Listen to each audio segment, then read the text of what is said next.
Boa noite a todos, né? Vamos dar início a mais uma reunião magna do Serviço de Cardiologia do Hospital São Lucas, no nosso 36º ano, reunião de número 1498.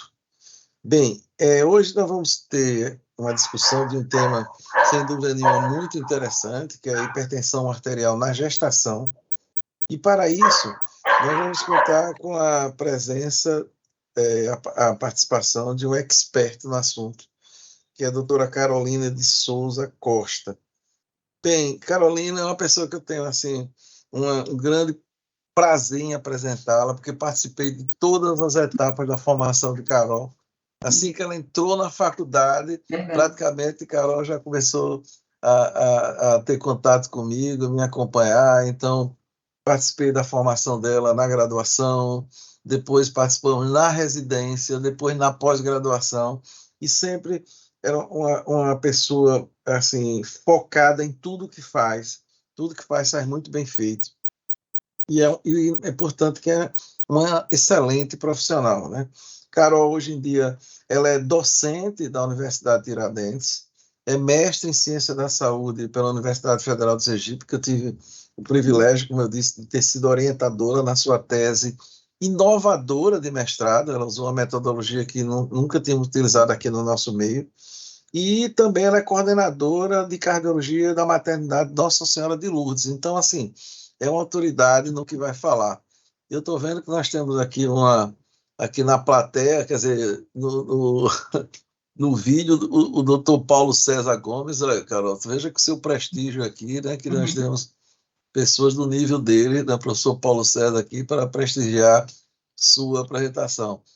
Paulo, essa reunião nossa é a reunião mais antiga da medicina de Sergipe e talvez uma das mais antigas de cardiologia do Brasil.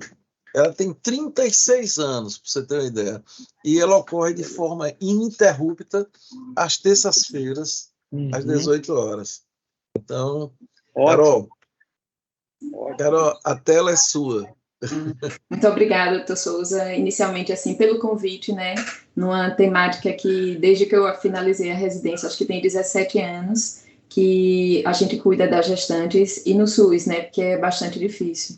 Eu aqui hoje represento um grupo, né, que é o nosso grupo lá da cardiologia, e vou tentar passar um pouquinho, tanto da parte teórica, quanto o que a gente vivencia dia a dia, né. Nós pegamos os pacientes já na linha final do tratamento, né, mas passar para vocês, achei a oportunidade ímpar de passar para os cardiologistas, para os estudantes, né, que estão no dia a dia atendendo ambulatorialmente essas pacientes, mesmo que não atenda diretamente na maternidade, mas é que vai ser, assim, uma transformação do prognóstico dessa paciente, um pré-natal bem feito. Então, muito obrigada, doutor Souza, pela oportunidade. Eu vou só compartilhar aqui a tela.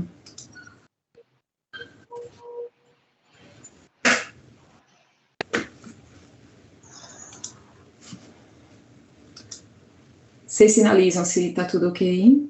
Tá bem, Carol, tudo bem, está perfeito. Tá. Então, a temática, né, da nossa aula de hoje, eu achei assim, apesar de pensar somente em hipertensão arterial, mas é uma temática que ela abrange, infelizmente, uma mortalidade muito alta de causa não obstétrica nas gestantes. Então, compreender a hipertensão arterial em pacientes adultos normais, né, idosos, em pacientes que não sejam do subgrupo de gestante, já é um grande desafio, né, e compreender durante a gestação, o desafio ainda é maior. Então, precisamos sim ter o alerta dessas pacientes. Principal causa de morte materna, não gestacional, não obstétrica, né, então, assim, a gente aferir uma pressão arterial, né, muitos pacientes, principalmente que ficam no sistema público, nos PFs, observar uma hipertensão é de extrema importância, concomitantemente alinhar o tratamento dessa paciente. A gente não pode se tornar omisso diante de uma pressão que está alterada. E não é somente o número absoluto da pressão arterial. A gente tem que ver que é uma paciente portadora de uma pressão arterial alterada, que gesta, no mínimo, um bebê, né? E a gente precisa salvar essas duas vidas. O que é que tem acontecido? Que é uma realidade dos últimos 10 anos.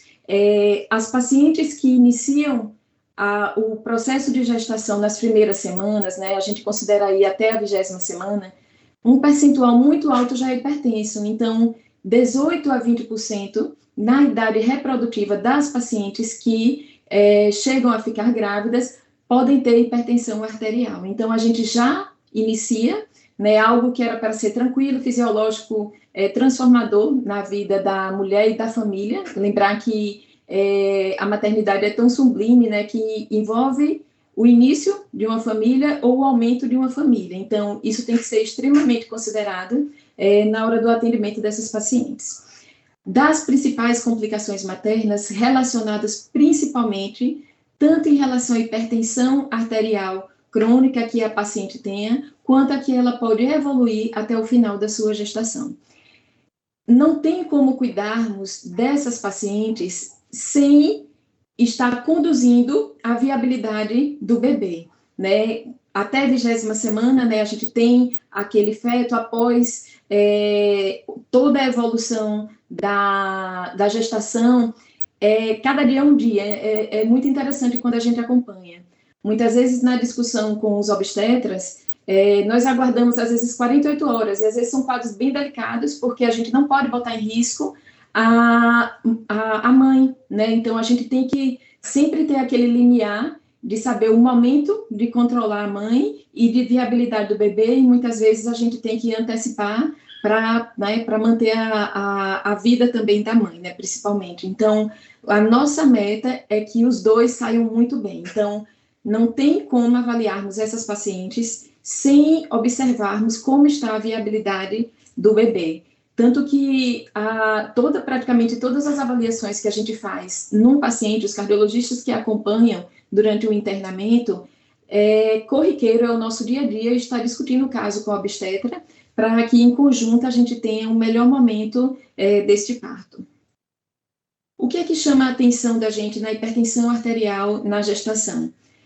Não podemos, como eu falei inicialmente, avaliar o valor absoluto daquela pressão arterial. A gente tem que ver quem é a paciente portadora dessa hipertensão arterial. Temos que ter uma visão sistêmica. Por quê?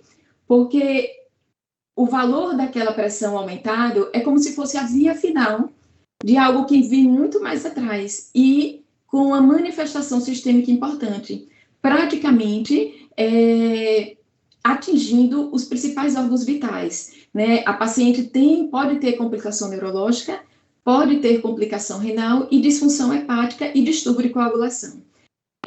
Lembrando que o valor inicial da pressão é um parâmetro de tratamento, mas às vezes a gente tem pacientes que têm aquela pressão que não é tão elevada, mas que desenvolve um quadro grave de HELP. E o inverso também, às vezes a gente tem a paciente que tem a pressão em níveis de 19, de 20, e a gente consegue o controle e a paciente não evolui. Isso é muito baseado na fisiopatologia de todo o sistema relacionado principalmente à lesão endotelial. Além dessa visão sistêmica, a gente olha um prontuário de uma paciente como essa, que está com hipertensão, que está internada principalmente, é mandatório a gente fazer a análise de exame laboratorial e um excelente exame físico. O exame físico e toda a anamnese que essa paciente pode nos informar norteia muito como vai ser a condução do caso da paciente, como tudo na medicina, numa medicina prudente, né, feita com muito cuidado. Precisamos saber quem é essa gestante. Eu posso até iniciar isso aqui, a gente conversando, que não é saber só quem é a gestante que é portadora daquela pressão arterial. É a gente chegar antes um pouquinho. Então, eu aproveito essa oportunidade, né, para o dia a dia, principalmente dos obstetras e principalmente dos cardiologistas, para que a gente tenha um olhar mais diferenciado para essas mulheres que estão em fase reprodutiva e que são nulíparas ou que pretendem ter filho. Porque se a gente não faz uma boa orientação dessas pacientes em relação ao período pré-concepção, pode ser que a gente esteja contribuindo para uma evolução inadequada de uma futura gestação dessa paciente. Hoje faz parte do nosso dia a dia, principalmente lá no hospital universitário, a gente tem um ambulatório só de cardiopatia e gravidez. Chegam as pacientes gestantes e a gente procura né, no dia a dia, todas as pacientes em idade reprodutiva, orientar quanto à possibilidade de gestação. A gente teve um caso lá bastante grave, uma paciente com lúpus, né, que fez miocardiopatia periparto, a paciente saiu em instabilidade hemodinâmica, e até o momento que a gente está acompanhando, não tem, o método anticonceptivo não está adequado, mesmo sabendo do grande risco da gestação.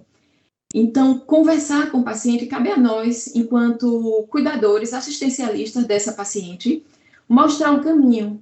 E para a gente mostrar o caminho, a gente precisa conhecer esse caminho, né? A nossa meta é que ela chegue lá no final, né, desse percurso muito bem, ela e o bebê, né? Todos nós que trabalhamos com essas pacientes nos emocionamos quando vimos a mãe sair da maternidade com o bebê no colo, né? Por quê? Porque às vezes não é tão fácil chegar a esse caminho numa paciente que é portadora de hipertensão arterial. Então, reforço mais uma vez, o atendimento pré-concepção é fundamental para a evolução da gestação. O que significa isso, esse acompanhamento, principalmente pré-concepção? Modificação do estilo de vida, a gente precisa orientar. Se vocês estão diante de uma paciente que tem algum grau de obesidade, né, conversa com ela, só vai ter um momento ideal para você engravidar, mas a gente precisa cuidar de você antes, a gente precisa ter um bom controle da pressão, a gente precisa que, idealmente, essa paciente tenha uma redução do peso que possa interferir na redução da pressão arterial sistólica e diastólica. A atividade física, né, que está ali como um primeiro no patamar, né, a gente sabe que as gestantes que fazem atividade física, eles têm uma outra evolução em relação à gravidade, né, fatores de piores prognósticos na gestação. Então, o paciente às vezes não sabe disso. A mulher que vai lá na idade reprodutiva, às vezes ela está preocupada só com a pressão arterial. Outra ressalva que a gente faz aqui na pré-concepção é que na escolha do antihipertensivo, a gente tenha o cuidado, né, lógico que a gente vê os fatores pleotrópicos quando vai medicar essa paciente, né, o melhor tratamento, seja a terapia individualizada ou o tratamento duplo ou triplo em relação ao antihipertensivo, mas sempre ficar atento, né, uma medicação que a gente utiliza bastante, que são os inibidores da ECA e os bloqueadores de receptores de angiotensina, porque eles são teratogênicos. Então, se houver a possibilidade de não introduzirmos naquela paciente essa classe, ou em havendo o benefício que, na maioria delas, a gente sabe que tem, a gente tem que orientar essa paciente, olha, você está usando, mas se você pensar em engravidar, a gente vai precisar substituir essa medicação. Então, não que nós no dia a dia não seja aquele assistencialista que passa a medicação e não lembre do futuro. A gente, às vezes, tem casos lá na maternidade que a paciente descobre a gestação com 25 semanas de gestação, 26 semanas de gestação, e a paciente chega lá usando captopril. Ah, não, eu sempre usei o captopril, né, algumas vezes a aspirina ou lactona, né, então a gente tem que lembrar que faz parte do nosso atendimento inicial, numa paciente não gestante, a orientação. Na gestante, sempre está atento ao que a gente realmente pode usar, o que é aprovado para avaliação dessas pacientes. Na avaliação pré-gestacional, tem trabalhos mostrando também algumas pacientes com reposição, né, do ácido fólico e do cálcio, que eu vou citar num próximo slide. Então, lembrar que a paciente precisa estar muito bem. Por que eu coloquei essa interrogação? No dia a dia, né, isso os obstetras com certeza, né, ao longo de toda a carreira, e principalmente a gente tem uma amostra muito direcionada a nós cardiologistas. Muitas vezes a paciente não sabe que tem alguma cardiopatia, né? Então, a aula é de hipertensão, mas eu não poderia deixar de citar a gravidade de algumas doenças que a gente pode descobrir pelo mecanismo fisiológico e principalmente relacionado ao débito cardíaco da paciente gestante, principalmente no último trimestre da gestação. Em nosso meio, aqui no Brasil, isso é uma realidade também da nossa, lá na maternidade. A gente tem muitas pacientes com febre reumática, com cardite reumática, que até então não sabia do diagnóstico. E, às vezes, a gente sempre solicita, né, uma ausculta, né, para você auscultar, essa paciente tem um sopro, mesmo que não identifique qual é especificamente aquele sopro, mas, assim, uma ausculta um eletro que possa sugerir uma sobrecarga de átrio, né, uma boa história da paciente, até em relação a termos a ideia se ela tem uma boa história prévia de febre reumática, contribui muito. As pacientes mais graves no nosso dia a dia, que chegam lá na maternidade, infelizmente, em edema agudo, são pacientes, a maioria delas, com cardiopatia valvar de etiologia reumática. Então, é muito importante a gente conhecer a situação cardiovascular pré-existente dessa paciente. O ideal, se a gente fosse não pensando na parte só financeira, o ideal é que todos os pacientes tivessem uma análise morfológica desse coração. Mas a gente sabe que a gente precisa dos critérios para avaliar a indicação, mas que antes desse critério de pedir um ecocardiograma, que pelo menos a gente tenha a nossa excelente anamnese e exame físico realizado, que pode nos direcionar a um exame de imagem. É tão interessante em relação ao período gestacional. Nós que estamos no dia a dia acompanhando a paciente, é muito angustiante a gente examinar uma paciente pela manhã, com os exames laboratoriais dela, sem evidenciar nenhuma disfunção sistêmica, e às vezes 4, 5, 6 horas depois, essa paciente faz uma insuficiência hepática importante. Então, às vezes ela evolui para um quadro de HELP muito rápido. Quem vai ajudar a gente, às vezes, não é o valor da pressão arterial, é a clínica, é aquela paciente que está lá e vai dizer assim, estou com a dor epigástrica, estou com a dor em hipocôndrio direito. Quem está no dia a dia já sabe, é um grande sinal de alerta, né? A gente tem que ter uma ideia como é que está a cápsula hepática dessa paciente, se essa paciente tem risco de disfunção, de distúrbio de coagulação. A idade é muito importante que a gente fique atento, porque a gente tem as extremidades, pacientes nulíparas, principalmente muito jovens, né, principalmente nessa fase da adolescência, pacientes multíparas e que têm a gestação pós os 35 anos de idade, podem ter um prognóstico de uma possibilidade de gravidade maior, principalmente em relação à instalação da pré-eclâmpsia. Nessa idade, a gente pode também pensar a respeito de eu falo sempre, como se fosse um relógio, né? Os dias para a paciente gestante, no calendário, são de suma importância. Para nosso paciente não gestante hipertenso, a gente às vezes vê as complicações 5, 10, 15, 20 anos após a instalação da hipertensão arterial não tratada. Na paciente gestante, a gente não tem esse tempo, né? Nem o tempo de muita investigação, nem a possibilidade, muitas vezes, de fazer uma investigação complementar, se você precisa de algum exame, principalmente com contraste, e muitas vezes, principalmente nos pacientes que são do Sistema Único de Saúde, a gente tem a dificuldade de ter o segmento desses pacientes. Lá no hospital universitário, a gente consegue, ainda que muitas vezes esse paciente venha semanalmente, e às vezes a cada 3, 4 dias. Por exemplo, vem para a equipe da cardiologia na quarta, no sábado está com o pessoal da obstetrícia, a gente consiga ver esse paciente perto. Na maioria das vezes, a gente tem sim dado contato para essa paciente e tem orientado o possível sinal de alerta para uma gravidade. Então, lembrando que aquela paciente que vai no seu consultório hoje, pode ser que 3, 4 dias depois a história mude. Vamos viver sempre nesse alerta? Não é necessário. O que é importante é que a gente saiba o que pode vir a acontecer, quem é a paciente que tem um fator de risco para vir a desenvolver um quadro, principalmente de pré-eclâmpsia, quem é essa paciente e os sinais de alerta. Então, o ideal é que vocês, no dia a dia, na prática clínica de consultório, oriente sempre a paciente os possíveis sinais de alerta em relação a complicações decorrentes da hipertensão arterial.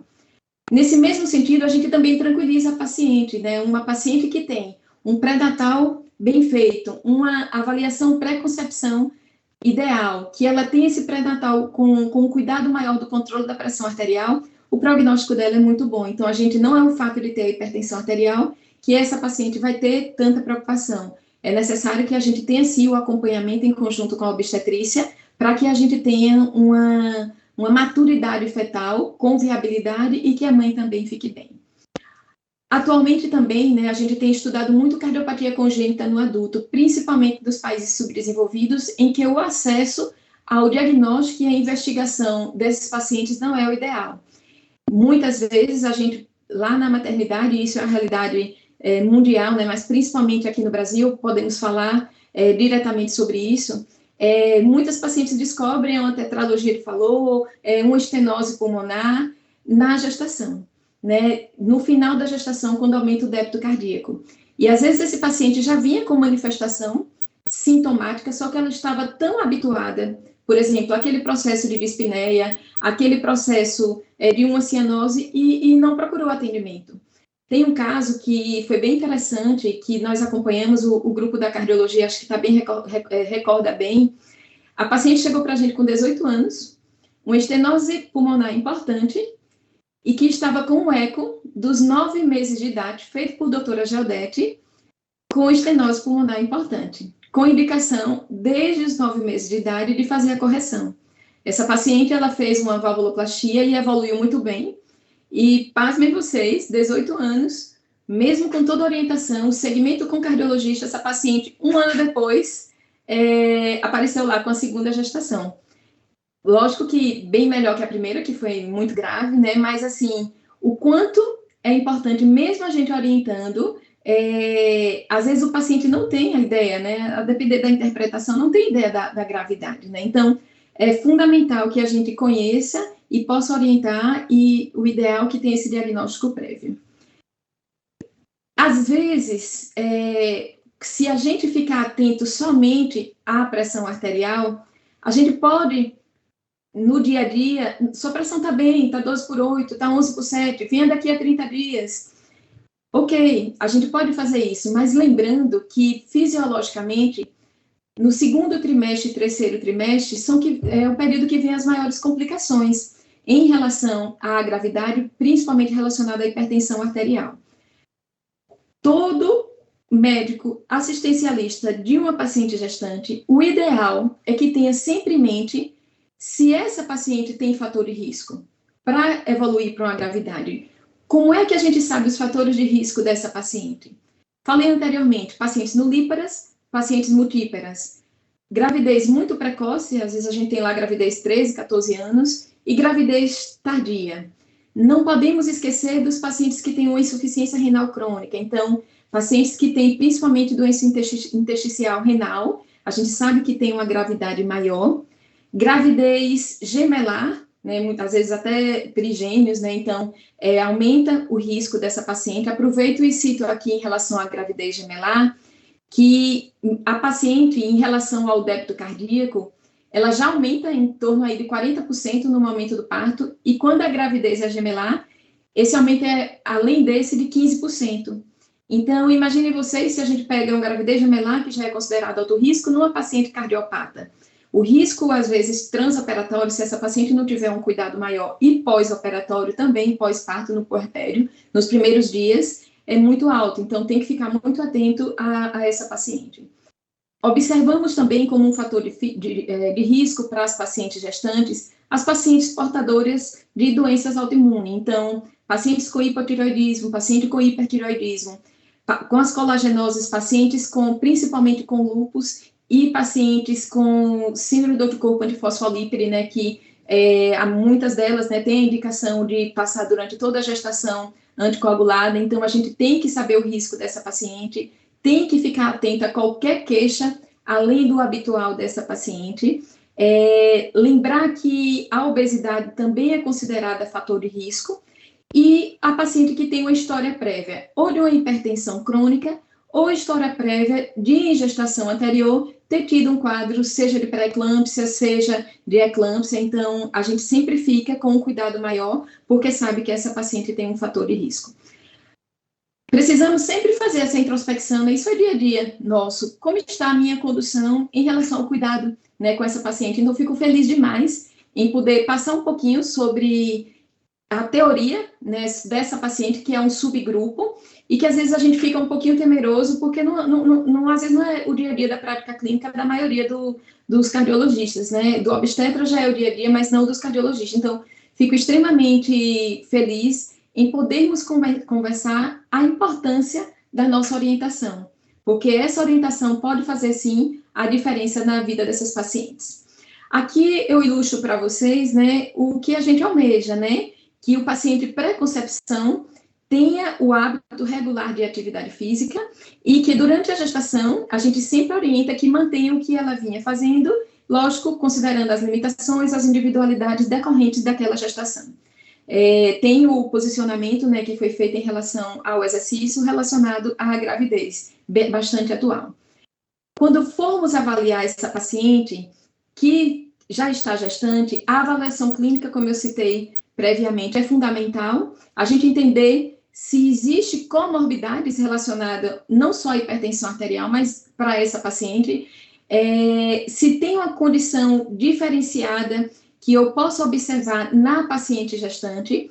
Muitas vezes, na paciente, né, inclusive não só as mulheres, né, todos os pacientes que a gente trata a hipertensão arterial, a gente tem um tempo para esse cuidado, a gente tem um tempo para pedir para modificar o estilo de vida, e na paciente a gente tem aí, até em média, aí 40 semanas. Então, não temos um tempo hábil de muita mudança, e não podemos fazer mudanças bruscas também. Então, é necessário que a gente tenha a ideia que a gente precisa conscientizar essa paciente da modificação do estilo de vida, diminuindo principalmente mortalidade materna e fetal.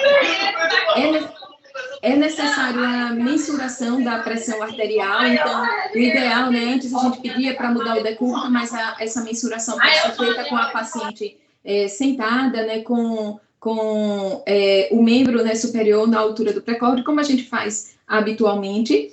E o fundamental aqui, nesse segmento das pacientes, é que a gente tem um segmento clínico mais rigoroso, mais próximo da paciente em relação à paciente que não é gestante, principalmente nas últimas semanas da gestação.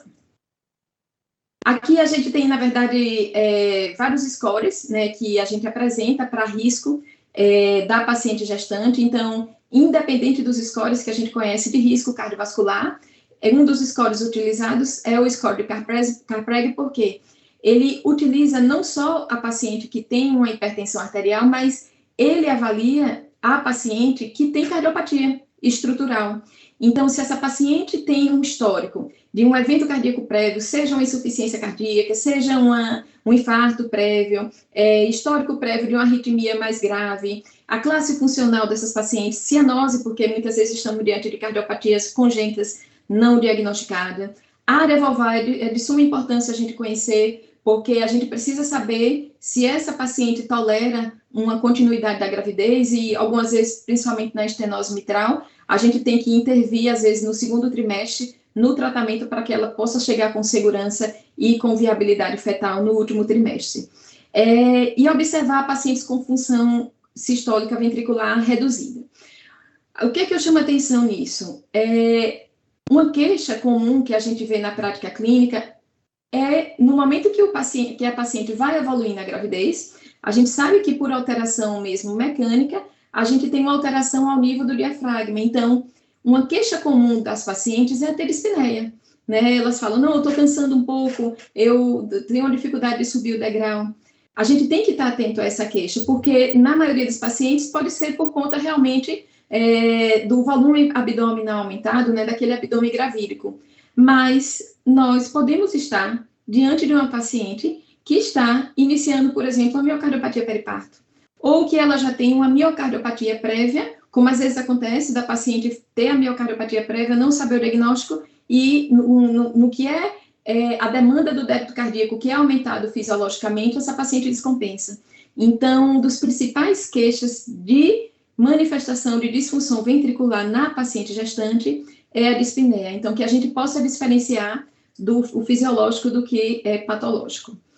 Por que tudo isso acontece, né? Sempre que pensarmos em gestante e hipertensão arterial na gestante, assim como a gente pensa num paciente não hipertenso não no período gestacional, a grande gravidade é a disfunção por lesão endotelial, né? A longo prazo, nos nossos pacientes, a gente sabe a repercussão, 20, 30 anos, só que aqui a gente tem poucas semanas, 40 semanas, e infelizmente é uma cadeia, né? A disfunção por alteração de vários neurotransmissores, aqui eu citei alguns para conversar com vocês, por mecanismo muitas vezes fisiológico, na tentativa de manter essa paciente bem, a gente pode ter uma repercussão se essa pressão arterial estiver em valores acima do tolerável para a paciente gestante.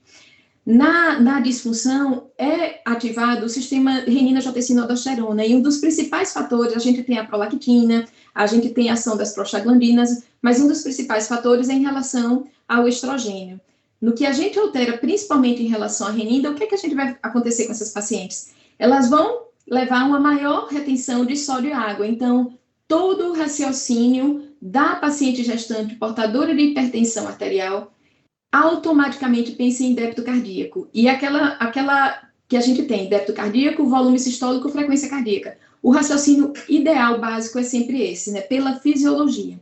Se essa paciente vai reter mais líquido, a gente tem o quê? Uma tendência a ter um volume plasmático maior. Então, as gestantes, elas têm um aumento do débito cardíaco no evoluir dessa gestação. Ressalto aqui o primeiro trimestre, que como no primeiro trimestre a gente tem uma vasodilatação inicial, um remodelamento e uma alteração ao nível da resistência vascular periférica, a nossa paciente, habitualmente, no primeiro trimestre, pode levar a uma queda da pressão arterial. Por isso que, até a 20ª semana, se vocês já observarem uma pressão 14/9, já é considerado, mesmo que seja a primeira aferição e essa paciente não tinha diagnóstico prévio de hipertensão, a gente já considera como hipertensão crônica. Por quê? Porque habitualmente era para ela estar mais baixa, por mecanismos de vasodilatação principalmente. Então, se ela tinha pressão 11/7, a paciente fica 10/6, às vezes até mais baixa, 9/6. As pacientes queixam de tontura, né, um pouquinho sintomática em relação principalmente à hipotensão postural, porque aí também está relacionado ao retorno venoso. Então, ficar atento que no primeiro trimestre a gente espera que a pressão esteja normal ou baixa, e não com a pressão igual ou maior que 14/9. É necessário que a gente conheça o que pode acontecer durante o trabalho de parto e pós-parto. Por isso que, quando a gente encaminha a paciente para o centro cirúrgico, para que tenha o nascimento desse bebê, principalmente nós, cardiologistas, ficamos, às vezes, precisamos estar ali do lado, principalmente das pacientes com cardiopatia estrutural, porque nesse momento é que a paciente pode agravar, né? Não só em relação à hipertensão, mas em relação ao aumento importante fisiológico desse débito cardíaco. Habitualmente, o que é que acontece? Tem liberação adrenérgica, elevação de catecolamina, aumento da frequência cardíaca. Às vezes, vocês estão lá avaliando um paciente com 34 semanas, 35 semanas, observa a frequência cardíaca, está em 105, em 110, e a gente sabe que ali é fisiológico, né? É para manter aquele débito cardíaco da paciente. No momento do parto, para vocês terem uma ideia, por que eles descompensam tanto no momento? Tem um incremento, em média, de 500 ml de volume intravascular para essas pacientes. Então, se ela já tem, por exemplo, tem essa hipertensão e a paciente tem uma estenose mitral, é o momento, infelizmente, que elas descompensam. Primeiras 24 horas pós-parto, até os 3 dias, principalmente pós-parto, é fundamental a gente ter a observação dessas pacientes, principalmente em relação à pressão arterial, porque por alteração, principalmente fisiológica, muitas vezes ela oscila essa pressão no puerpério, então, principalmente as primeiras 72 horas. Lembrando que fica também essa informação que as alterações hormonais e a nível dos neurotransmissores decorrente da gestação, a gente espera que ocorra até 8 semanas pós-parto. Após 8 semanas, já é intrínseco da paciente, já não tem a ver com a fisiopatologia relacionada à gravidez.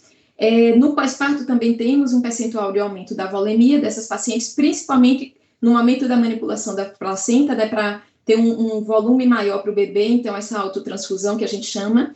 Temos um aumento do retorno venoso, porque você vai descomprimir, então você tem uma liberação aí da via cava, nesse momento essa paciente pode elevar sim o débito cardíaco, podendo chegar até 80% a mais relacionado ao período gestacional. Então, é aquela paciente que está lá, às vezes está ainda na sala, no centro cirúrgico, na sala de recuperação, 6, 8, 10 horas depois, e chamam a gente que a paciente está com uma pressão bem mais elevada, a paciente está dispneica, a paciente começa a fazer congestão. Então, temos sim que ficar atento a essas pacientes. Quais são as pacientes mais vulneráveis, né? As pacientes que têm uma cardiopatia prévia, né? Então, habitualmente, como a gente observa, porque não vai tolerar essa alteração hemodinâmica. Aqui é só para vocês entenderem o que eu acabei de citar. Em relação ao percentual, não vou me atentar tanto a esses detalhes no posicionamento que teve em 2020, né? Foi colocado bem isso. Na fisiologia, aumento até de 50% aí do débito cardíaco, 15 a 20% da frequência cardíaca. Olha só o volume sanguíneo, 20 a 30%, sendo que durante o pós-parto é bem maior. Inicialmente, alguns pacientes podem ter, sim, a redução da pressão arterial, redução da resistência vascular, tanto sistêmica quanto pulmonar, pela vasodilatação, né? Então, essas pacientes podem apresentar, não altera a PVC dessas pacientes e pode ter por conta da compressão gravídica com alteração a nível da pressão venosa dos membros inferiores.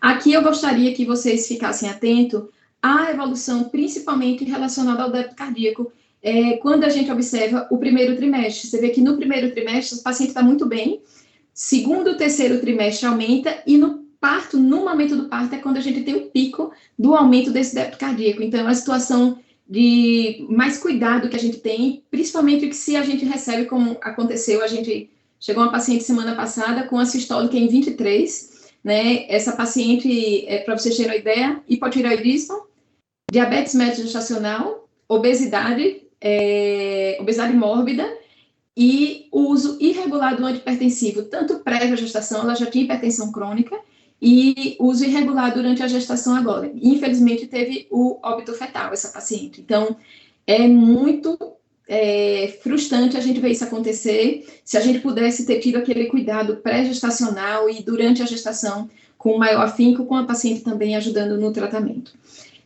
Além do débito cardíaco, lembrem que a frequência cardíaca pode aumentar, então, muito cuidado, porque às vezes, eu vou colocar um beta-bloqueador, a paciente está com a frequência de 110. Ali a gente pode tirar um mecanismo de defesa dela e algo que é fisiológico, pós-gestação, isso normaliza, tá bom? E a pressão arterial, no primeiro trimestre, pode cair um pouquinho, e o pico maior, terceiro trimestre e durante o parto. 3, 4 dias pós-parto, essa paciente começa a melhorar, e a gente tem que ficar muito atento, porque às vezes o paciente está com 3, 4 classes de antihipertensivo no tratamento, e essa paciente pode evoluir para hipotensão arterial. A gente não costuma dar alta, o grupo, né, que acompanha os assistencialistas, pacientes, se tiver com 4, 5 drogas, a gente liberar essa paciente, principalmente se não tinha hipertensão crônica antes, foi uma pré-eclâmpsia ou hipertensão gestacional, porque a possibilidade, após 8 dias, dela fazer uma hipotensão é grande, o paciente precisa ser muito bem orientada. À direita aqui do nosso slide, a gente tem aí o período da semana da paciente. Então, cada dia é um dia, cada semana é importante. E fiquem atentos, principalmente, às últimas 8 semanas, porque às vezes é onde elas evoluem com mais gravidade. Considerando até a 20ª semana de gestação, se o paciente parecer hipertensão, já é hipertensão prévia, né? A gente tem que monitorizar ela, hipertensão crônica. Até 34, 41 semanas, a gente pode ter um período de hipertensão, que aí a gente vai classificar como uma hipertensão, né, gestacional ou pré-eclâmpsia, ou uma paciente que faz eclâmpsia, tendo os graus, né, de evolução dessas pacientes, e até 6 semanas, com literatura trazendo até 8 semanas em relação aqui o ideal que essa pressão arterial normalize. Lembrando que o terceiro dia é de fundamental importância para essa paciente começar a melhorar. Lembrem, como eu falei no dos primeiros slides, a visão do nosso paciente hipertenso, gestante, é uma visão sistêmica. Por quê? Porque, principalmente pela disfunção endotelial, essa paciente desencadeia, é gradativo a complicação que a gente pode ter inerente a essa hipertensão arterial. Por quê? Porque, infelizmente, a liberação desses vasopressores faz a lesão endotelial, ativa a cascata inflamatória, leva muitas pacientes a distúrbio de coagulação. Nisso que a gente tem essa disfunção endotelial com o distúrbio de coagulação, a gente pode ter microtrombose, que vai levar o quê? Muitas vezes a uma insuficiência placentária e levar que esse bebê tenha um aporte menor do volume sanguíneo, esse bebê tem hipóxia e possa gerar uma complicação. Tanto que os obstetras monitorizam muito o Doppler de artéria uterina para avaliar essas pacientes, porque a gente tem que combater que ela evolua para a isquemia placentária. Aqui eu trouxe só para a gente ter uma ideia, né, da evolução que a gente pode ter, né, em relação aos órgãos principais. Então, a dispepsia pode acontecer, às vezes a paciente tem refluxo, principalmente pelo aumento do abdômen, mas o que eu chamo a atenção aqui é a insuficiência placentária, a disfunção hepática, insuficiência renal, e aqui no trás desse slide tem os fatores da coagulação, que praticamente toda a cascata da coagulação pode alterar, tanto a via intrínseca quanto a via extrínseca, e nesse slide não está, a gente pode ter as manifestações neurológicas. Preditores de hipertensão, a gente já viu que a gente conhece quais são os pacientes que podem ter, observar se tem um domínio profissional que está cuidando, familiaridade com essas alterações fisiológicas, ter cuidado com os fármacos que vai utilizar e a chave para o correto manejo é principalmente nas pacientes que já têm um relato dessa cardiopatia prévia. Técnica de mensuração, lembrar que nossas pacientes, como os outros pacientes não gravídicos, pode ter hipertensão do avental branco e pode ter hipertensão mascarada, né? A paciente chega no nosso consultório com a pressão normal e em domicílio essa paciente está com a pressão alterada, por isso que é muito utilizado nas pacientes gestantes o MRPA. A gente utiliza muito também o mapa, né? Se você tem a viabilidade dessa paciente trazer a tempo, se não tem, a gente tenta ver com mais frequência, e nem que toda a equipe se envolva nisso, né? Mas ajuda sim a paciente, e o nosso objetivo maior é diminuir o risco de lesões em órgão-alvo. Poderiam perguntar, Carol, o parâmetro que a gente tem? O parâmetro que a gente tem do primeiro estágio de hipertensão é semelhante ao que a gente tem, é a sistólica 14 e a diastólica em 9. Conhecemos os fatores de risco, sabemos que essa paciente pode ter pré-eclâmpsia, só que o que é que os trabalhos mostram? Né? Esse trabalho foi bem interessante e está escrito lá no guideline, a respeito do controle da pressão, é importante, mas às vezes mesmo a paciente que tenha esse controle da pressão, ou seja, o nível absoluto da pressão arterial, ele desencadeia a resposta inflamatória decorrente da fisiopatologia relacionada à pré-eclâmpsia. Então, a gente pode ter, isso aí fica também essa informação, pacientes com pré-eclâmpsia com a pressão normal. Existem marcadores inflamatórios, no Brasil já tem, que podem nos dar uma ideia, né, dessa relação, principalmente relacionada à dosagem da tirosiquinase e do fator de crescimento da placenta. O custo é alto, é elevado, mas tem alguns centros no Brasil que já tem. Tem o professor Alexandre lá em Recife, que eles falam que eles já fazem isso corriqueiramente, sendo que o valor dessa fração é até 38, para indicar o prognóstico dessa paciente. 14 por 9, e o limite que a gente tem, muitas vezes, para tratar, sistólica acima de 160, diastólica acima de 110. Essa paciente que chega nesse nível, a gente considera uma pressão arterial mais grave, um nível tensional que pode ter risco principalmente das manifestações neurológicas. Reforço aqui que a gente não tem mais aquele conceito de que tinha 20 anos atrás, né, hipertensão específica da gestação. Ou a gente considera hipertensão crônica, ou a gente que é menos que 20 semanas, a hipertensão já existente, ou uma paciente que tem hipertensão gestacional. E a partir daí, essa paciente pode evoluir para pré-eclâmpsia. Na gravidade da pré-eclâmpsia, a gente já inclui HELP e eclâmpsia. Do lado esquerdo, a gente vê aqui que um dos piores prognósticos que a gente tem é a nossa paciente que já é hipertensa e que desenvolve pré-eclâmpsia, que aí a gente descreve como uma pré-eclâmpsia sobreposta. Lembrando também, isso é de fundamental importância no cuidado com essas pacientes, que a evolução dessas pacientes em relação, por exemplo, até chegar no eclâmpsia, que é temível para o cuidado dessa paciente, não é gradativa, não podemos esperar estágios. Ela vai sair de um estágio de pretensão pré-existente, gestacional, pré-eclâmpsia, eclâmpsia. Não. Às vezes a paciente pode evoluir para o último estágio, estágio de mais gravidade, para uma HELP em questão de horas. Então, precisa sim saber quem é essa paciente. Em relação à hipertensão crônica, já ficou, acho que, bem documentado, a gente já falou bastante. Tem que ter a certeza se tem alguma hipertensão nova, então é preciso monitorizar essa paciente. Trago o cuidado aqui que antes também, né, há mais de 10 anos atrás, a gente tinha o conceito que para ser pré-eclâmpsia a gente tinha que ter proteinúria, e hoje esse conceito a gente não utiliza mais, a gente pode ter pré-eclâmpsia na ausência de proteinúria, observar anormalidades bioquímicas hematológicas, principalmente em relação a distúrbio de coagulação, insuficiência renal e hepática. E olha aqui, geralmente não é acompanhada das pacientes com essa hipertensão nova de um desfecho ruim, principalmente de retardo do crescimento uterino. E as pacientes melhoram nessa hipertensão gestacional após 6 semanas de gestação. Então, a paciente pode, após a 20ª semana, ter a sua hipertensão e não evoluir para uma gravidade pré-eclâmpsia, HELP ou eclâmpsia. E um dos parâmetros que a gente tem é a paciente não alterar principalmente a parte laboratorial. 1/4 das mulheres pode evoluir para hipertensão. Então, se ela tem hipertensão gestacional, a gente tem que ficar atento a sinais de alerta para ela evoluir para pré-eclâmpsia, principalmente antes da 34ª semana de gestação. O nosso dia a dia no cuidado dessas pacientes é internar paciente com... Oi? Aqui, ó.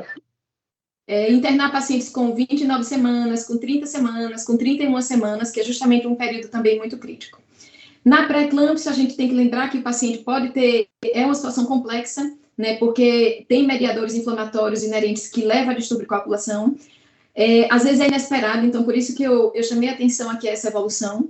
É inesperado. No canto direito aqui do nosso slide, lembrar que a gente não é obrigatório ter a proteinúria, não é obrigatório ter o edema, principalmente em membros inferiores, que antes a gente tinha como critério, e não existe mais aquela classificação de pré-eclâmpsia leve e grave. Paciente com pré-eclâmpsia a gente já considera que é um paciente grave.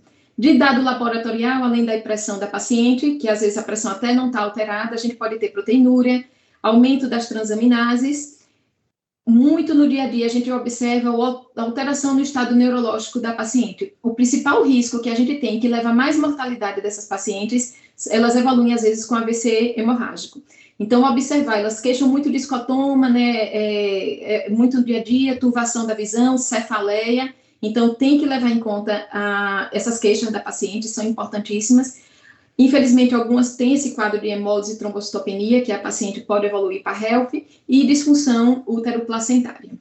Aqui é um dos quadros que a gente mais temidos, né, e que infelizmente a gente vê muito, que é a paciente que já tinha hipertensão e que tem a pré-eclâmpsia sobreposta. A gente sabe que é a paciente que mais aumenta a mortalidade. E é uma evolução de 25% das gestantes crônicas. Não sei se vocês recordam, eu falei, hoje, com o advento do aumento da idade, né, enfim, vários fatores que levam as mulheres a terem filhos mais velhos, 18 a 20% já chegam hipertensas, lembrando que dessas, 25% podem evoluir para um quadro de gravidade maior. Olha essa frase, apenas elevações da pressão arterial não habilitam a considerar o diagnóstico pré-eclâmpsia. A gente pode, muitas vezes, observar outros fatores que possam estar relacionados. Chama atenção aqui também para a proteinúria, lembrando que paciente com insuficiência renal é um fator de pré-eclâmpsia, então temos que ter ideia se essa proteinúria já existia, ou se é uma nova proteinúria. Pontos chaves, né, então, que a gente deve fixar dessa aula é o nível da hipertensão arterial inicial dessa paciente, levando em conta a semana que ela está acontecendo, níveis de maior gravidade sistólica 16, diastólica 11, pacientes que têm esse controle rigoroso da pressão arterial, precisamos também monitorizar a viabilidade fetal. A pré-eclâmpsia, infelizmente, ela tem uma deteriorização rápida e não tem prenúncio, ela não dá muito aviso para a gente. E a proteinúria não é necessária, fundamental para o nosso diagnóstico. No tratar, né, a gente citou um pouquinho da mudança de estilo de vida, suplementação de cálcio, a restrição de sódio hoje, a gente só utiliza, que os trabalhos mostraram que só teve interferência na pressão nos pacientes portadores de hipertensão crônica. Então, o paciente que não tem hipertensão crônica, a gente deixa uma dieta normossódica, e a nossa meta sistólica é entre 11 e 14, e diastólica 8, 8,5. Por que a gente tratar esse paciente? Porque está comprovado que a gente vai diminuir o risco de morte materna, vai prevenir AVC, lesão em órgão-alvo e principalmente melhorar o fluxo útero-placentário. Muito cuidado para a gente não reduzir demais essa pressão arterial da paciente. Então, se você reduz a sistólica menor que 11, aquela paciente chega lá com 10,6, não é para a gente achar normal. Se ela já tem esse habitual, ok. Mas se é um paciente que você está tratando, a gente talvez está tratando a mais, e isso pode levar a complicação para o bebê. No tratamento, a gente tem que lembrar também que, pela fisiologia, a gente tem uma alteração a nível de absorção da medicação. Essas pacientes, elas têm muita estase, né? Uma absorção um pouquinho mais lenta a nível da mucosa gástrica. A metabolização também é alterada. Então, às vezes, a gente precisa fazer que o tratamento seja mais tateado em relação... É o que a gente faz ao contrário, né, no nosso dia a dia. A gente pede dose única para a maioria dos pacientes. E aqui, às vezes, a gente tem que fazer intervalos menores, às vezes, para que a gente tenha uma viabilidade melhor desse tratamento. O intuito de evitar, o que a gente já citou, os quadros mais graves. Aqui é bem interessante, foi um trabalho mostrando, se eu tratar essa paciente e levar uma pressão mais baixa do que a ideal, será que eu não vou ter um prognóstico muito melhor? Mostrou que não reduziu a pré-eclâmpsia, como se imaginava. Ao contrário, você podia ter até uma alteração em relação ao bebê. Para vocês terem uma ideia, reduções na pressão sistólica, além do normal, ou seja, menor que 110, você pode reduzir o tamanho, o peso do bebê, por diminuição do fluxo placentário. Quando tratar, a gente tem que ver o período da gestação, a gravidade materna, então a gente tem que avaliar o paciente sistematicamente e precisamos de uma equipe multidisciplinar. O obstetra, na maioria das vezes, pede o auxílio do cardiologista, muitas vezes a paciente tem uma endocrinopatia, nutricionista, ou seja, a equipe é interdisciplinar ajudando. Aqui eu quis trazer de uma forma bem sucinta, né, o que a gente tem utilizado atualmente de primeira linha no tratamento da hipertensão arterial. Há muitos anos a gente sabe, né, que a metildopa é utilizado, a gente utiliza, de literatura eles falam até 3 gramas, habitualmente a gente tem utilizado até 500, né, até 6 em 6 horas.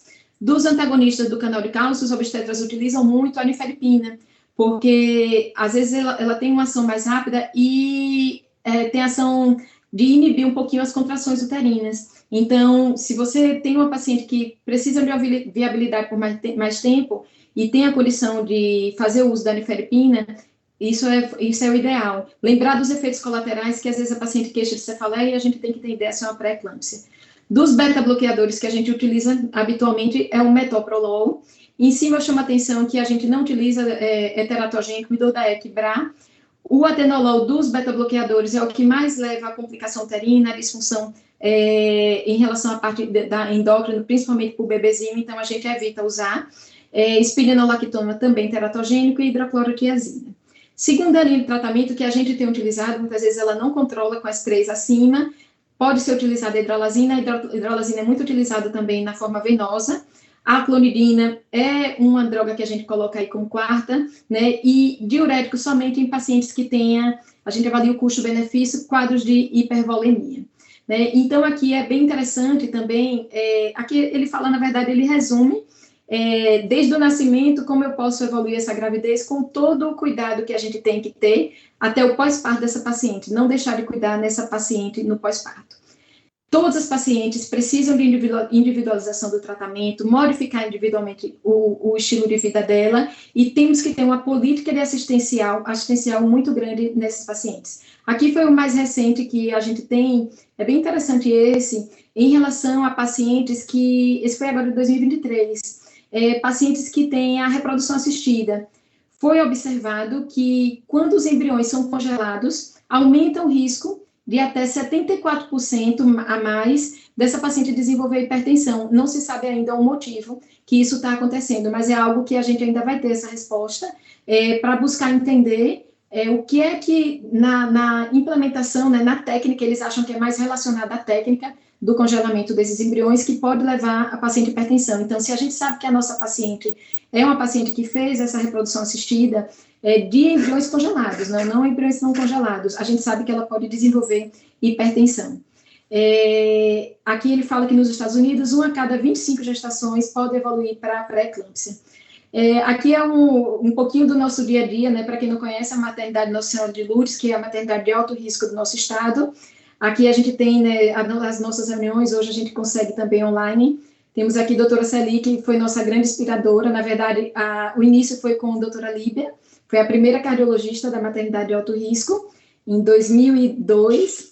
Eu acredito que entrei em 2007, já tenho acho que 16 anos. Né? E aí também tivemos Vilma, Luciano, que já se aposentaram, e Celi continua lá como nossa grande referência.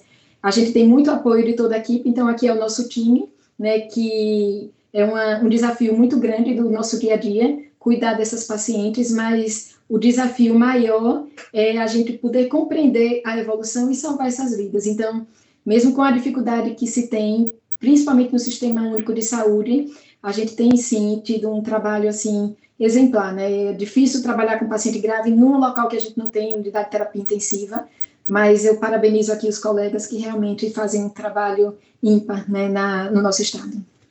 Obrigada. Deixa eu só parar aqui de compartilhar. Bem, parabéns, Carol, pela apresentação, muito didática, elegante, com um conteúdo fantástico, né? E uma praticidade muito grande para o nosso dia a dia. Eu queria ressaltar algumas coisas interessantes que você chamou a atenção, né?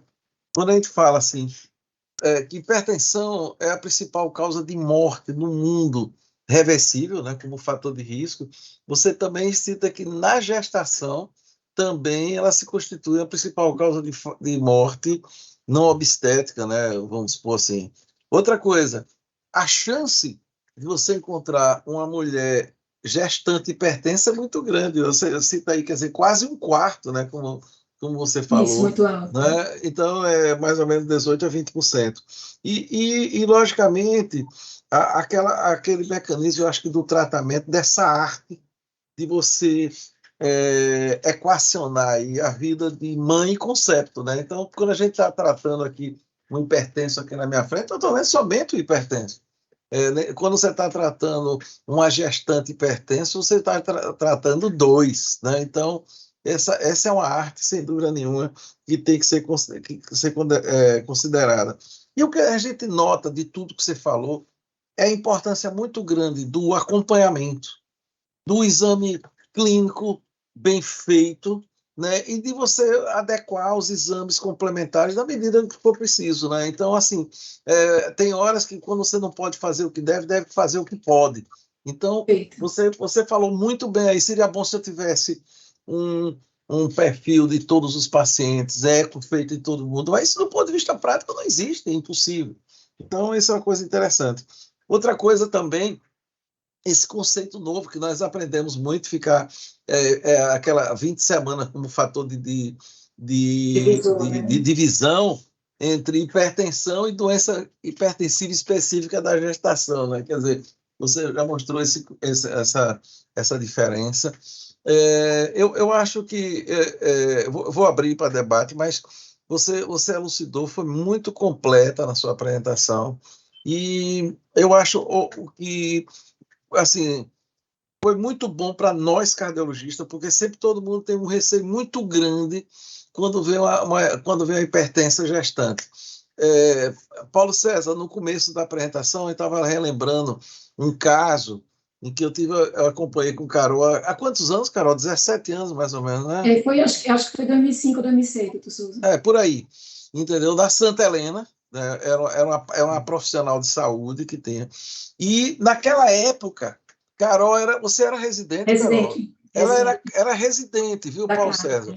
Mas ela já tinha tanto conhecimento que eu digo assim, nós acompanhamos, mas eu diria assim, eu acompanhei Carol que acompanhou a paciente. Então, desde aquele tempo eu vi que assim a grande inclinação dela, porque ela já estudava muito, né, isso. E a paciente saiu muito bem, não é, né, Carol? Então, Era 180 por 110 a pressão. E a sim, pois gente é. teve que Então, fazer o assim, você parto. imagina que você fica naquelas vezes, viu, Paulo César, que eu tive muitas vezes assim, entre fazer a opção entre mãe e feto, vai pela mãe, aquela confusão que existia muito Não, grande, né? e envolve, né, doutor Souza, a família. Eu lembro que o esposo dessa paciente Sim, olhou para mim e fez: salve minha família, né? salve, exatamente, é isso mesmo. É um É, dilema muito grande. Então, eu já estou vendo aqui que tem inscritos aqui o José Augusto. Paulo César, se quiser falar depois, você fica à vontade. Então, José Augusto, depois tem Celi. José Augusto. Opa, parabéns, Carol. Excelente apresentação. Eu tô sem a câmera porque eu já tô na rua, viu? Eu vou ter um aniversário familiar, mas eu estava assistindo até esse último momento. Então, achei sua abordagem foi muito boa e você mostrou realmente que você tem experiência. Eu queria, assim, reforçar um pouco essa ideia que você passou para a gente. Se a hipertensão arterial, de uma maneira geral, populacional, ela já é extremamente maltratada e mal controlada no mundo inteiro, não é só os países em desenvolvimento, não, no mundo inteiro a gente tem taxas, cifras de controles aquém dos 50%. Em países em desenvolvimento, sobretudo em estados ou regiões mais pobres, isso pode chegar a 10% de controle. Então, provavelmente isso é muito ampliado ou amplificado na população de gestantes. Você que milita com a população do SUS, né, eu acho que recebe essa paciente, talvez seja interessante mapear aqui em Sergipe qual é o percentual dos pacientes que chegam gestantes que eventualmente nem sabiam que eram hipertensas, se for logo no início, provavelmente já é uma hipertensão que ela traz, e se ela sabia, se ela vinha usando remédio, se ela vinha controlada, etc. O que eu penso que na hipertensão na gestação ainda tem uma dificuldade adicional, mesmo os cardiologistas, você vê, só uma minoria deles tem eu diria, se sente confortável de militar com esses doentes, de manusear esses doentes, de tratar esses doentes, de diagnosticar de forma mais precisa esses pacientes. E vocês são um grupo pequeno e precisam replicar esse conhecimento, não só para cardiologistas, mas seguramente para clínicos, para obstetras, para a saúde pública do Estado, e eu acho que isso é extremamente importante que seja colocado. Mas eu queria que você comentasse sobre as cifras, eu queria voltar um pouco a esse tema, porque tem um estudo recente que testou, antigamente a gente era um pouquinho mais flexível, né? Me deu uma ideia, assim, você passou um pouco da preocupação de não baixar muita pressão. Mas também, por outro lado, se você deixar pressões acima de 16, parece que se você for mais intensivo e não tolerar hipertensões leves, você reduz desfecho materno, pré-eclâmpsia, você reduz parto prematuro e você não aumenta o risco específico para o paciente e para o feto, no caso em tela, né? Eu queria que você colocasse um pouquinho qual é que tem sido a conduta de vocês. Como é que vocês realmente começam a prescrever remédio depois de tomar as medidas de estilo de vida? É bem interessante seu comentário, doutor Zé Augusto. Só lembrando que, assim, a diferença que existe um pouquinho da gestante, não é, infelizmente, a maioria do paciente que não está no período de gravidez, é que, pela própria sensibilidade materna, há uma comoção maior, um cuidado maior. Às vezes ela não pensa nem nela, ela pensa, eu tenho que cuidar dessa pressão para proteger o meu bebê. Então, o cuidado materno já aflora no primeiro dia que sabe que está grávida. Lógico que isso vai depender muito do grau de instrução, principalmente dessa paciente, de quem está cuidando dessa paciente, de quem está orientando a paciente, porque às vezes não é passado para elas a possibilidade de risco da vida, principalmente do bebê e dela. Então, a paciente não tem muita noção disso. Quanto ao nível de pressão arterial, tem estudos mostrando que realmente alguns tratam com a sistólica acima de 16 e diastólica de 11, e que esse intermediário entre a sistólica entre 14 e 16 e a diastólica entre 90 e 110 poderia não alterar em relação ao prognóstico materno e da viabilidade fetal. Mas, habitualmente, na prática, a gente acaba tratando essas pacientes, principalmente no último trimestre, porque às vezes elas evoluem muito rápido para uma hipertensão mais grave. Perfeito, doutor. Obrigado. Não. Perfeito. Celi. Oba. Boa noite. Eu tô tentando... Celi é a mãe da cardiopatia No Brasil, né, Celi? No Brasil. Oi, bondade de vocês. Mas realmente é um assunto, um tema fascinante e que me trouxe desde a volta eu voltei com o professor Januário, né? O treinamento com o Januário lá de Andrade, em 1983. Veja como eu estou já o tempo já está bem marcado. E a minha felicidade é que, por exemplo, Carol mesmo, que, né, Carol, a gente foi da turma daí do residência, então a gente teve a oportunidade de ver a sessão, e assim, sua aula foi maravilhosa, Carol. Eu fico muito feliz, assim, foi uma síntese, porque é um assunto muito amplo, né? E você ainda teve digamos assim, a petulância de ainda expandir para uma forma mais geral, para a gente entender a complexidade de uma gestante. E da falta de conhecimento e falta de condições, muitas vezes, técnicas de trabalhar.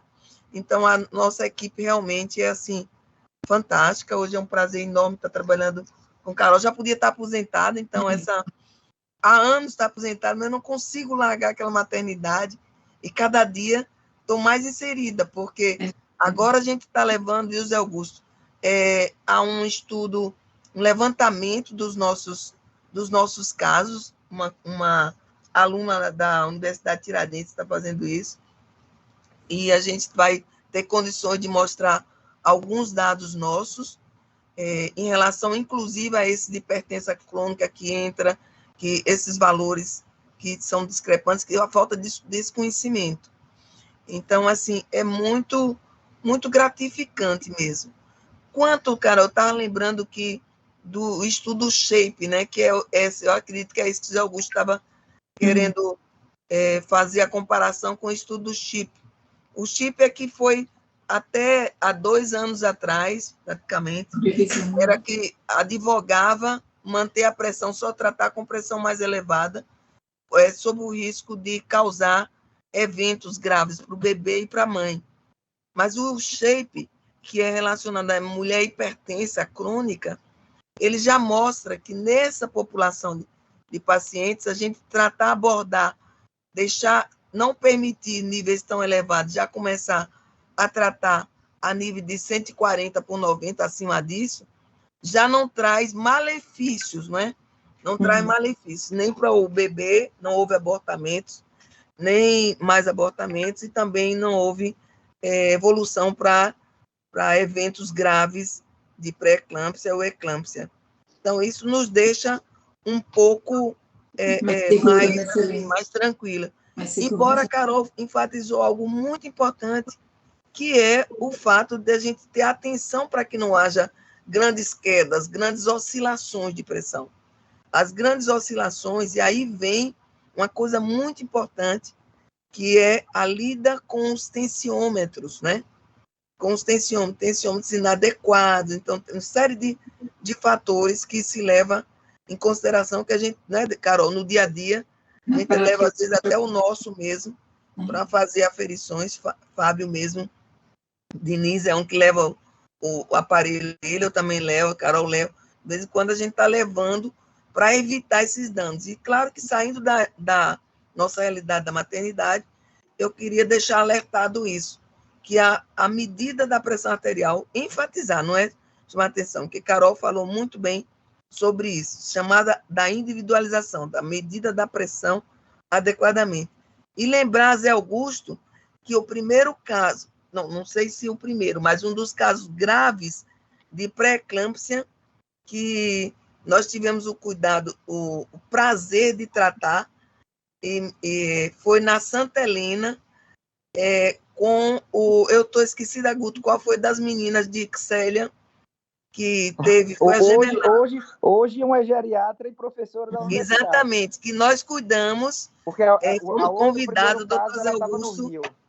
Doutor Zé Augusto me presenteou com isso, de chamar para cuidar da filha com uma pré-eclâmpsia gravíssima, que nós tivemos, inclusive, que entrar com nitroprusiato, não respondia nada, absolutamente nada, nem magnésio, nada. E um dos fetos utilizou, e sem ter terapia intensiva, à beira de leito, medindo milimetricamente o gotejamento do nitroprusiato e a diurese da paciente. Então, assim, é o trabalho de equipe que faz todo o serviço crescer e que traz benefícios junto à ciência e ao tratamento diferenciado de cada paciente que está lá, onde Carolina, com muito orgulho, é minha coordenadora hoje no dia a dia da minha lida. Obrigada, Celi. Algo que eu não citei, que realmente a aula é bem extensa, pacientes que a gente sabe que tem fator de risco para pré-eclâmpsia, a gente tem utilizado o AS, né, até a 36ª semana de gestação, que tem prevenido nos pacientes com história prévia um novo evento e pacientes de risco. Então, a gente tem utilizado na prática. Perfeito. E agora a doutora Joselina. Ô, Souza, eu vou ficar por último. Peça logo para o doutor Paulo César. Então, professor Paulo César, é uma grande honra ter Paulo César aqui na nossa reunião. Paulo, a honra é minha. A honra é minha. Veja bem, Carolina, sua aula é muito boa. E o que nós vemos, a pré-eclâmpsia é um problema de saúde pública, né? Quem mais mata no Brasil. Para vocês terem uma ideia, 2 pessoas morrem por dia no Brasil com pré-eclâmpsia. E no mundo, 192 pessoas morrem por dia. A cada 12 minutos morre uma grávida com pré-eclâmpsia. Nós temos progredido muito com o aprendizado da fisiopatogenia. Tem muita coisa por elucidar, mas nós temos progredido muito com isso aí.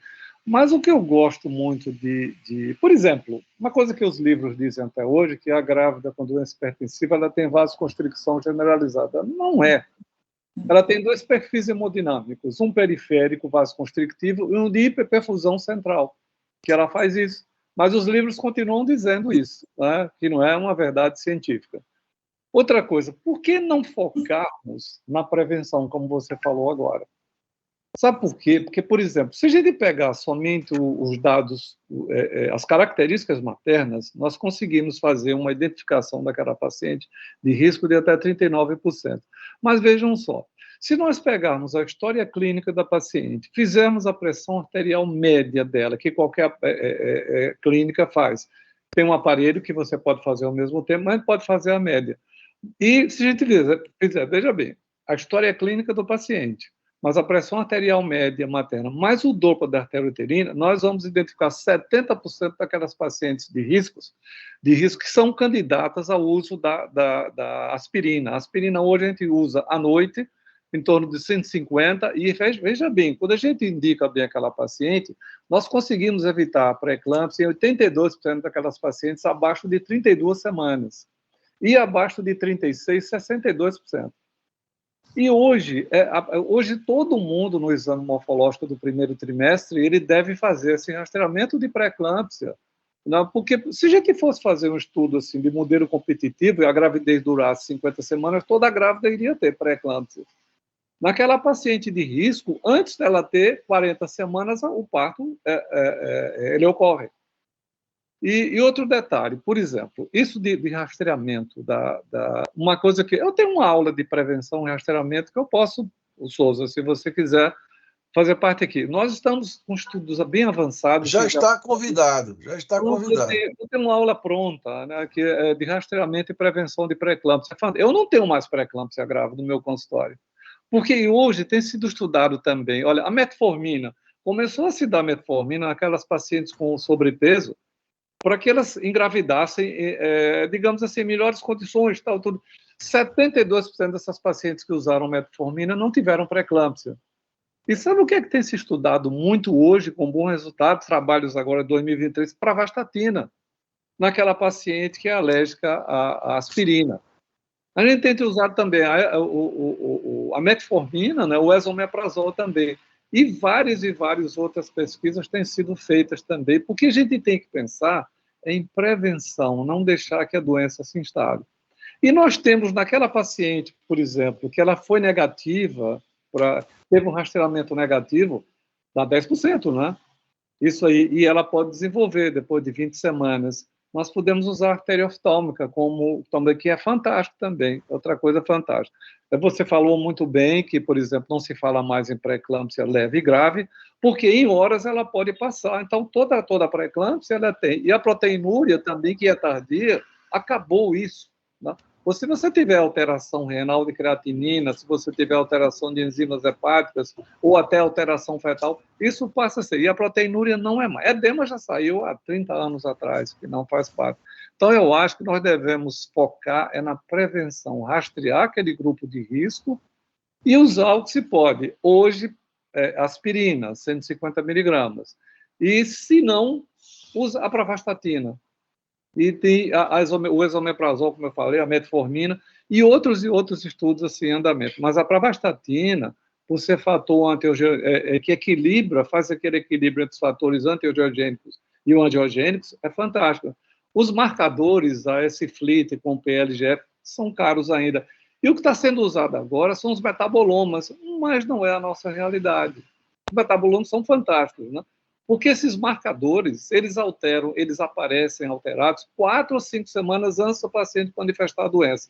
Porque a verdade é que aquela paciente que vai desenvolver doença hipertensiva, antes dela ter o atraso menstrual, já está traçado ali. Tudo começa na placenta, né? Só que nós temos 2 tipos de doença hipertensiva. Aquela precoce, que é o modelo obstrutivo, aquela falta de remodelação nas arteriolas espiraladas. E a tardia, que vem depois de 34 semanas, que é o modelo metabólico. São fenômenos apoptóticos do trofoblasto que vão dar o quê? Como as radicais livres lesam o endotélio, essa paciente vai sintetizar substâncias vasopressoras. Então, a gravidez às vezes está indo maravilhosamente e depois de 34 semanas ela faz uma hipertensão.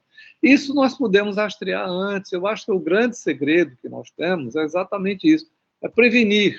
Eu lhes digo, eu não tenho mais pré-eclâmpsia grave no meu consultório. Eu rastreio todas. Há mais de 10 anos que eu faço isso. Eu me bato muito no morfológico. É mais importante você fazer rastreamento de doença hipertensiva, que no Brasil é 10%, do que estar com história de translucência nucal, é 0,8%. que você vai ter de trissomia, mas ficam com uma neurose, né, com translucência nucal. Translucência nucal é um marcador, se ela tiver alterado, aumenta o risco. Não quer dizer que tenha. Então, eu acho que a gente tem que focar na prevenção por uma patologia. Olha, em 2018 foram 2.890.000 partos. 1.200 mulheres morreram. Quem foi o responsável maior? A hipertensão arterial. Então, é uma doença que mata. Então, Souza, quando você quiser, eu dou essa aula e a gente vai discutir essas drogas todas e os trabalhos. O cálcio, por exemplo, olha, o cálcio, ele só protege bem se o paciente tiver baixa ingesta. Senão, ele não dá realmente uma boa proteção. Então, são coisas assim. Eu acredito que a aspirina já é uma realidade e a gente tem a pravastatina aí, que é muito boa. Então, eu fico à disposição quando vocês quiserem. Eu tenho essa aula pronta, eu sempre mexo nessa aula, que é uma aula que eu gosto de dar o pessoal do estágio, e é bem interessante.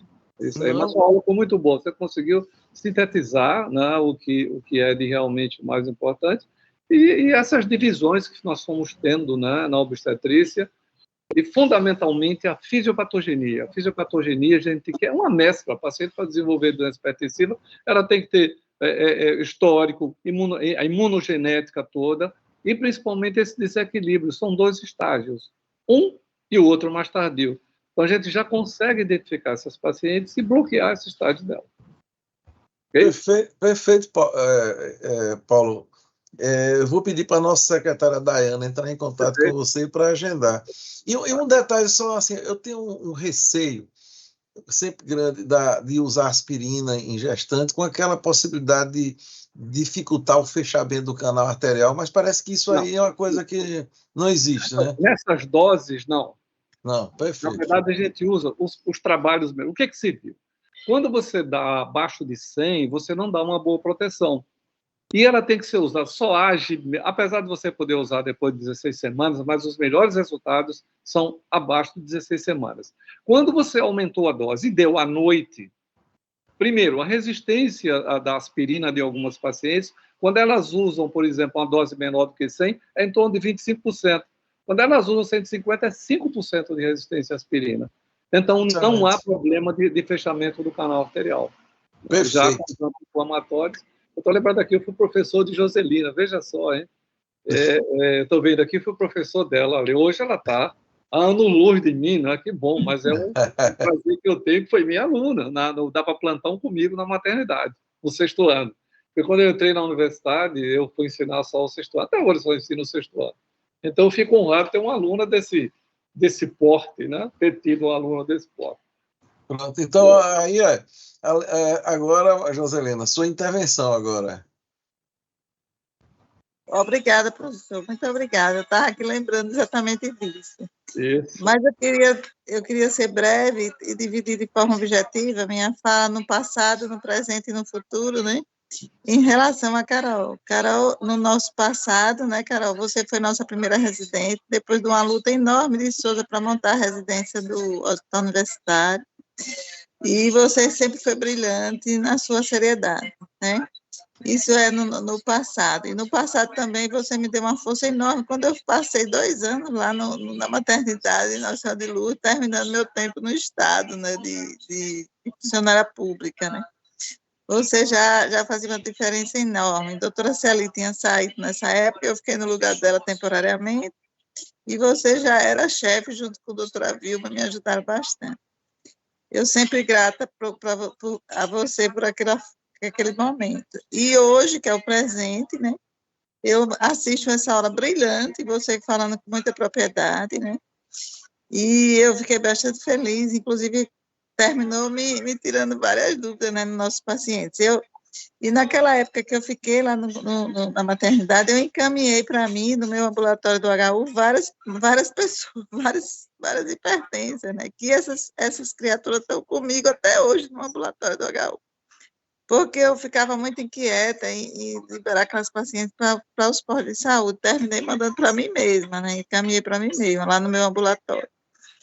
E agora, o presente é que você está no ambulatório do HU, né? E você tem um perfil para o paciente carente muito grande, isso é muito bonito, esse perfil de Carol não só científico, mas humanístico. Então, eu acho que, para mim, ela faz uma grande diferença desse perfil humanístico, né, doutora Carolina? Então, eu fico, assim, bastante feliz com a sua presença no HU. E aí eu vou plantar só uma sementezinha na sua cabecinha. Olha, veja só, jogando tudo que o doutor Paulo César falou de prevenção. Nossos pacientes do SUS estão sem prevenção de eclâmpsia. Seria um tema para o seu doutorado, entendeu? No seu ambulatório, não é? Para colher o material lá, entendeu? De um tema que você é apaixonada e é apaixonada, e beneficiaria uma grande parcela da população. Então, só isso que eu queria dizer, e queria lhe parabenizar enormemente por esse momento. Parabéns mesmo. Obrigada, fico super feliz, principalmente, né, doutor Souza, Joselina, que acompanharam muito, né, de Celi, então, que acompanha até hoje o meu dia a dia. Doutor Paulo, eu lembrei que no meu internato, chegou um paciente para examinar, e eu no internato, eu não achava o dorso do bebê, e foi o único caso que eu vi, que eu achava que eu só ia ver de livro, foi uma pseudociese. Quando o senhor foi fazer ultrassom, era uma pseudociese, ela simulando o trabalho de parto. Eu nunca esqueci aquele... eu nunca esqueci, eu achei que eu ia só ver e eu falo hoje aos alunos, eu digo, pseudociese existe, eu já vi, né? Porque é extremamente raro. Obrigada também, obrigada a todos, né? E obrigada, doutor Souza, por essa oportunidade, né, de dividir um pouco com os colegas a nossa prática clínica. Carol, ainda tem aqui uma inscrita, a última, Jamile Fontinelli. Jamile? Opa, tudo bem? Boa noite. Um pouco intrusa aqui. Eu conheço a doutora Celi, eu sou residente de GO lá do HU, né, que agora nesse mês estava na Lourdes.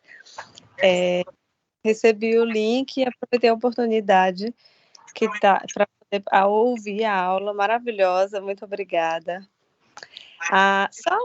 Algo curioso para mim, recente, foi que 2 comentários e uma pergunta, né? Na questão da introdução do antipertensivo, habitualmente aprendendo de orelha, a gente introduzindo ali com 14,9, né, com 45 de sistólica, e aí quando eu olho o protocolo do HU, última revisão 2022, eles falam de protocolo entrar com antipertensivo acima de 15,10, né, e justamente o que foi colocado aqui. Aí quando eu olhei, a primeira vez que eu li, eu já fui na professora e disse, doutora, acho que houve um erro aqui. Ela, não é isso mesmo. Mas aí, na prática, né, a gente vê introduzindo antipertensivo antes, né? Também a questão do uso do AS, que ele traz até várias opções de 2 comprimidos de 81 miligramas, 1,5 de 100, 1,5 de 300, pela dificuldade de disponibilidade. Aí, o que eu vinha, às vezes, quando eu tô, outra coisa, aí quando eu tô lá na Lourdes, que eu tô olhando a caderneta da gestante, aí eu tô fechando, vendo se ela é hipertensa crônica, ou na admissão de qualquer maternidade, se tem um SHG, aí eu vejo ali uma pressão única de um 14,9 ali com 18 semanas e 5 dias. Só que aí você não tem aquele diagnóstico da hipertensão crônica de 2 medidas no intervalo de 4 horas. Você tem uma medida, e aí ela fica normal, aí lá na frente, com 35 semanas, vai subir de novo. Aí quando eu vejo isso, surge aquela dúvida, será que era hipertensa crônica? Como a doutora falou, naquele período não deveria estar mais baixo, né? Mas aí às vezes tem uma medida única.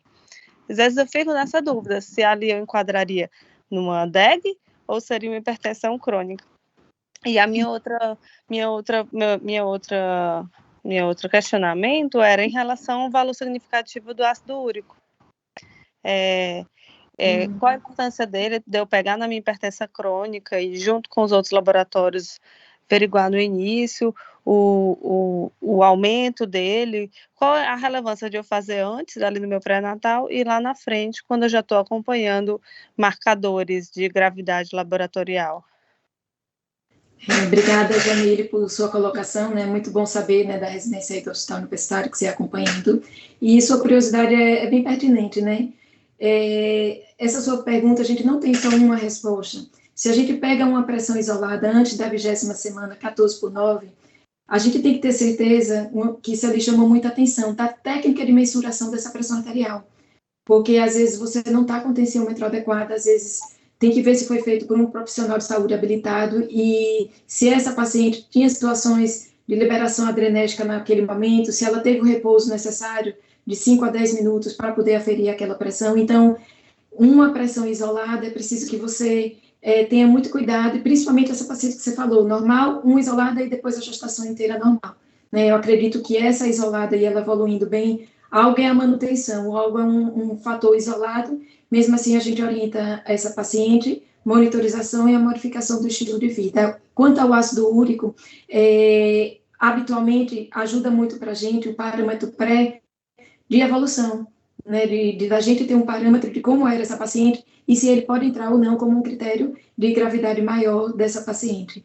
Na prática, quanto ao uso do AS, pelo menos, né, o que você vê lá no HU, os obstetras utilizam, geralmente chegam para a gente, cardiologista, já usando o AS, a gente só faz a ressalva no prontuário até 36 semanas, e eu sempre oriento também a paciente para monitorizar, que às vezes ela falta a consulta. A gente tem usado um comprimido e meio, para facilitar para elas, né, porque no SUS tem a disponibilidade de 100, aí elas fazem uso do comprimido e meio. Bom? Lembrar, viu, Carol, que quando, a outra parte, quando corta, ela é inativa, joga fora. Inativa, perfeito, doutor Paulo, perfeito, elas perguntam isso também, uma vez abrindo, a gente não pede para essa paciente aproveitar, tanto que quando a gente vai prescrever, a gente bota como se fosse uma quantidade de 2 por dia, para durar ali aqueles 30 dias, 60 por mês. Né? E à noite, os trabalhos chamam bedtime, na hora de deitar. Ô, Carol, então acho que teria mais tempo aí para mais uma pergunta. Eu estou vendo aqui Maristela. Maristela, uma pergunta rápida para uma resposta rápida, que nós estamos com o tempo esgotando. Certinho. Minha dúvida é em relação ao rastreio materno com ecocardiograma. Não a nível de SUS, que a gente sabe que é difícil, né? Mas, assim, rastreio em consultório particular. Você comentou das pacientes que têm doença autoimune, né, que tem mais relação com mudança na fração de ejeção, do aumento do débito cardíaco. Eu queria saber qual momento é interessante pedir, né, um rastreio com eco, mesmo que ela não tenha aumento da pressão, e se nessas pacientes que têm doença autoimune já tem um risco aumentado, né, para pré-eclâmpsia ali na morfológica, e a gente já entra se vale a pena a gente já pedir um ecocardiograma materno. Obrigada, né, muito boa também essa colocação, essa sua interrogação, a interrogação acho que de todos na prática clínica, porque a gente, como eu falei, tem que conciliar o custo-benefício, mesmo em sendo particular, né, tudo tem um custo envolvido. Habitualmente, às vezes a gente não introduz, por exemplo, o ecocardiograma transtorácico por pensar em pré-eclâmpsia. A gente monitoriza muito pensando em valvulopatia e se é uma paciente que tem fatores de risco para ou já ter uma miocardiopatia estrutural prévia conhecida ou evoluir para uma miocardiopatia periparto. Então, a gente utiliza muito e hoje em dia também na prática, nos pacientes com dispneia, que você pensa em ser uma congestão, a gente tem utilizado também a dosagem sérica do BNP. Também tem sim essas pacientes. Bem, eu acho que o tempo aqui nosso já foi, já ultrapassamos um pouco, mas sem dúvida nenhuma foi uma noite muito proveitosa. Eu queria mais uma vez, Carol, agradecer a sua participação. Viu, Paulo, o orgulho que você tem de ver Joselina, eu também tenho muito grande de ver Carol aqui, que ela começou a me acompanhar quando entrou na faculdade, não é quando fez curso não é quando chegou lá no 7º período, não. Acho que no primeiro mês de faculdade, a mãe dela era muito amiga de minha esposa e aí ela já começou a me acompanhar. Então, ver, né, a pessoa crescer e ter um nível desse, essa apresentação dela aqui poderia ser feito em qualquer congresso nacional, não é, Paulo? Assim, não é verdade, sem dever nada a ninguém. Foi talvez a apresentação mais completa que eu já vi sobre o assunto. Então, Carol, estou muito orgulhoso disso. E parabéns mais uma vez. Agradecer também a presença ilustre de Paulo César. Dizer, Paulo, que já passei para a minha secretária seu nome, ela vai entrar em contato, porque nós não vamos poder. Eu nunca perdi um cavalo selado, e muito menos aqui, falando em público, já está agendado e vamos aprender mais ainda. Né? Carol sempre vai estar presente, eu sei. Então, Pessoal, então agradecer mais uma vez a presença de todos, né? E dizer que, com fé em Deus, na próxima semana estaremos em mais uma reunião magna no Serviço de Cardiologia do Hospital São Lucas. Boa noite a todos e obrigado, Carol, mais uma vez. Obrigada, professor. Obrigada. Muito obrigada.